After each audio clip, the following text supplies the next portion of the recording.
On November 20th, prominent feminist critic Anita Sarkeesian infamously and incorrectly tweeted that The Mandalorian's first episode didn't feature any female characters with dialogue. Legions of people were quick to point out her mistake, noting that the Armorer, a female blacksmith character played by actress Emily Swallow, did indeed have speaking lines. When confronted with this mistake, Sarkeesian went on the defensive and sent a bizarre barrage of follow-up tweets claiming that, even though the episode did have a female character, it reinforced patriarchy and other such nonsense. She also claimed that it was somehow sexist of people to tell her she was wrong even though she clearly was.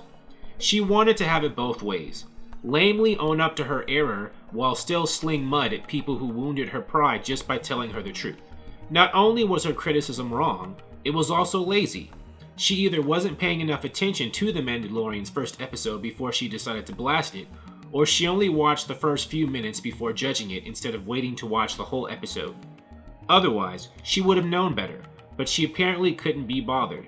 If she'd waited a few more episodes, she wouldn't have missed a golden opportunity to write a tweet congratulating Bryce Dallas Howard, the second female director of the series, who directed episode 4, which featured several female characters, with speaking lines and critical contributions to the storyline. But I guess Anita was just too busy or something. And what about The Mandalorian's advancements for people of color? It stars Hispanic actor Pedro Pascal as the lead hero, and if Sarkeesian had waited before tweeting, she'd see that Carl Weathers, a black actor, was the main villain of episode 3. If she'd done the most basic online research, she'd have known that Deborah Chow, the first Asian female director and first female director period in live-action Star Wars history, also directed that episode. Black director Rick Famuyiwa directed episode 2. But Sarkeesian and many other feminists like her routinely ignore the victories of people of color in entertainment while they complain about women's struggles, and usually only white women's struggles at that. Sarkeesian herself is of Armenian descent, and I don't think she personally identifies as a white woman, but she often takes the same position and perspective that white feminists do, who benefit from white privilege, and thus are sometimes blind to people of color's agency and existence.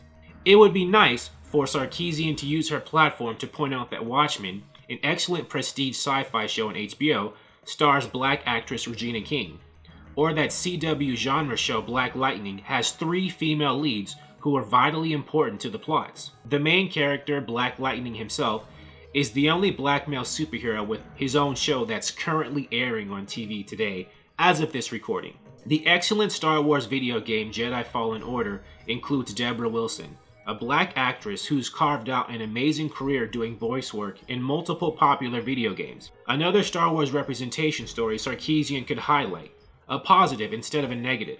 Now, in all her history, has Anita Sarkeesian ever highlighted advancements and struggles of people of color?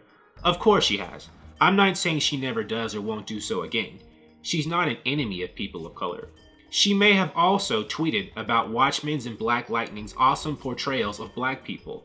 I haven't gone through the woman's entire Twitter history, but she's no better than I am.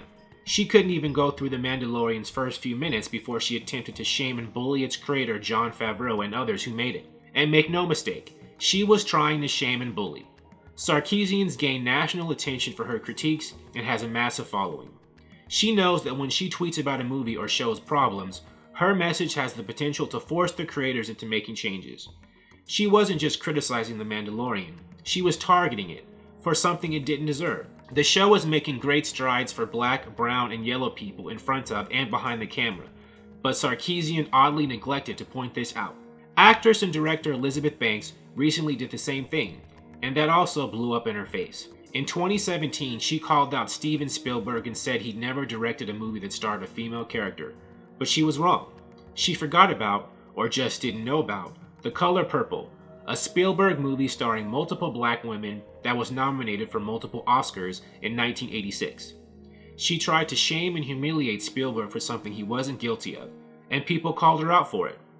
To her credit though, Banks apologized afterwards and admitted she'd messed up.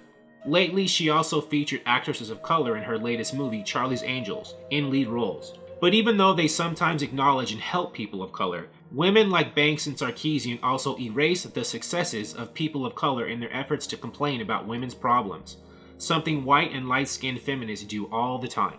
I think 2018 was the first year that a Mexican filmmaker's and a black filmmaker's movies were both being nominated in the Best Picture category at the same time. Guillermo del Toro's movie The Shape of Water was nominated, and so was Jordan Peele's Get Out. But you might not have noticed that because white actresses were raising hell over the fact that Greta Gerwig, whose film Lady Bird was also nominated, was the only woman whose work was in contention. Del Toro's The Shape of Water won Best Picture that year, and it's rare for a Mexican man to succeed in a category that's dominated by white men historically. But white actresses almost stole his moment from him, and from legions of Mexicans and Mexican Americans in the process, because there was only one woman, one white woman, whose movie could have won too. There should have been more women nominated, they said. If so, then there should have been more Mexicans and black people nominated too. But who cares about them if a white lady's overlooked, right? It's great that feminists amplify women's voices to further empower female representation in entertainment. But it would be nice if the white feminists could find a way to do so without stepping on people of color's agency and representation in the process. A good way to start would be to actually pay attention to the shows and movies you're critiquing and do proper research before making baseless and inaccurate claims in front of the whole world. Claims that could unfairly damage the careers and reputations of their targets. Thank you for watching. If you like this video, please like it on YouTube and subscribe to the channel because I appreciate your viewership, and I'll talk to you soon. Bye.